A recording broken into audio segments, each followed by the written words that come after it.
जनाब बिस्मिल्लाहिर्रहमानिर्रहीम ज़ीशान खलील नियाजी साहब आए हुए हैं जनाब बिहाड़ी से। ये जस्ट मुझसे मिलने के लिए आए हैं। काम वाम कोई नहीं है, ना इन्होंने माजून लेनी है, ना इन्होंने फक्की लेनी है, ना इन्होंने कुश्ता लेना है। ये कहते हैं जी मेरी वीडियो बनाएं।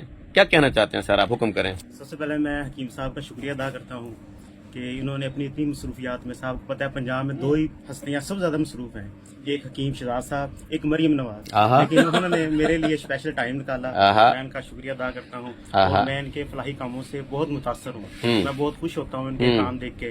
अल्लाह ताला इन्हें और तरक्की दे, अल्लाह ताला इन्हें और कामयाबियां दे अपने इलाके के लिए जैसा ये सोचते हैं। ये सोचने का काम तो एक MN MPA के हैं, लेकिन मैं इस चीज से बहुत मुतासर हुआ हूँ कि एक आम आदमी के लिए इतना सोचता है।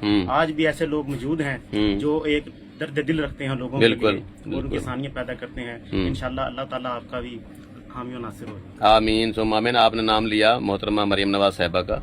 आजकल वो एक अजीब पंगे में फंसी हुई हैं, वो जो पुलिस और फौज की जो लड़ाई हुई है ना, जी तो उनका वो फैसला नहीं हो पा रहा उनसे। उनको चाहिए था कोई फैसला करती। तो मैं कहूँगा मरियम नवाज साहिबा, जब आपसे ये फैसला ना हो पाए मुझे बुला लेना है, ये फैसला मैं कर दूंगा।